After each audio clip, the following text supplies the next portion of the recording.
తెలంగాణ రాష్ట్రం ములుగు జిల్లాలో రెండవ రోజు రాష్ట్ర పంచాయతీరాజ్ శాఖ మంత్రి సీతక్క పర్యటిస్తున్నారు. ఈ పర్యటనలో భాగంగా జిల్లా కేంద్రంలో 50 కోట్ల నిధులతో డబుల్ రోడ్డు నిర్మాణాలకు శంకుస్థాపన చేశారు. రైతుల పేరుతో బీఆర్ఎస్ నాయకులు తప్పుడు ప్రచారాలపై మండిపడ్డ సీతక్క బీఆర్ఎస్ నాయకులకు నీతి నిజాయితీ ఉంటే వాస్తవ సమస్యలపై మాట్లాడాలని సవాల్ చేశారు. ప్రతిపక్ష నాయకులుగా ఉంటూ బాధ్యతాయుతంగా ప్రవర్తించాలని సూచించారు.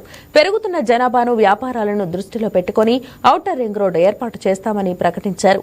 ములుగు జిల్లా కేంద్రం చుట్టూ త్వరలో అధిక నిధులతో రింగ్ రోడ్ ఏర్పాటుకు కృషి చేస్తానని మంత్రి సీతక్క ప్రకటించారు.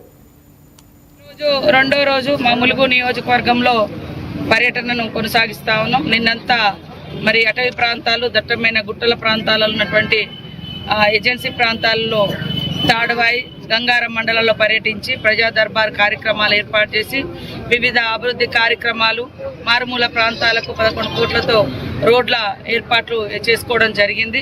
మరి ఈరోజు ములుగు, అదేవిధంగా వెంకటాపురం మండల కేంద్రాలలో, మండలాల్లో పర్యటన చేస్తూ ఇటు ములుగు టౌన్లో గత ఏడాదిన్నర క్రితం నుంచి శాంక్షన్ అయినటువంటి మున్సిపాలిటీ, అదేవిధంగా పంచాయతీరాజ్ కూడా 1.5 year క్రితం శాంక్షన్ చేసుకున్నాయి.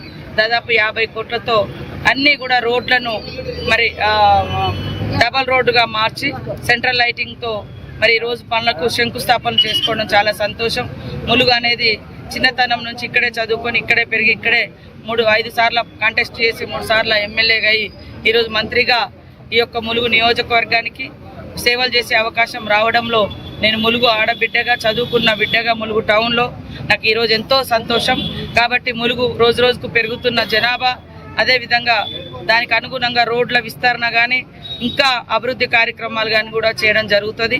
కాబట్టి ఈ ములుగుకు ఒక చిన్నపాటి రింగ్ రోడ్డును కూడా తొందరలోనే ఏర్పాటు చేసుకుంటాం. ములుగులో టౌన్లో రోడ్లు చిన్నగా ఉన్నాయి. పాపం షాప్ వాళ్ళు కూడా స్థలాలు లేక షాప్స్ కూడా డెవలప్ కాలేకపోతున్నటువంటి క్రమంలో ఈ లారీలు అవన్నీ టౌన్లోకి రానియకుండా, ఎందుకంటే మనదంతా టూరిజం ఉన్నటువంటి ప్రాంతం, అడవుల టూరిజం ఉంది, వాటర్ టూరిజం ఉంది, టెంపుల్స్ టూరిజం ఉంది. సో ఈ 3 రకాల టూరిజం, ఒక్కొక్క దగ్గర ఒకటే టైప్ టూరిజం ఉంటుంది.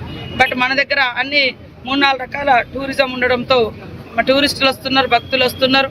కాబట్టి ఈ రోడ్ల మీద పెద్ద పెద్ద లారీలు కానీ ఇవన్నీ తిరగడంతో టౌన్ ప్రజలకు ఇబ్బంది అవుతుంటుంది.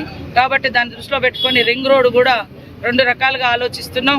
ఒకటి మరి అటు యూనివర్సిటీ పక్కన నుంచి మదనపల్లి ఆ రూట్ నుంచి కూడా కాసిందేపేట అట్లా దేవగిరిపట్నం నుంచి వెళ్ళేటట్టుగా ఒకటి, మరి ఇట్లా కూడా ఆలోచన చేస్తున్నాం. ఎట్లా బాగుంటుంది, భూములకు ఇబ్బంది లేకుండా మళ్ళీ పట్టణానికి దగ్గరగా ఉండే విధంగా చూడడం జరుగుతుందని తెలియజేస్తూ ఈరోజు మరి రెండో రోజుగా బూరుగుపేటలో, తర్వాత గుర్రంపేటలో ప్రజా దర్బార్ కార్యక్రమాన్ని కూడా నిర్వహిస్తున్నాం.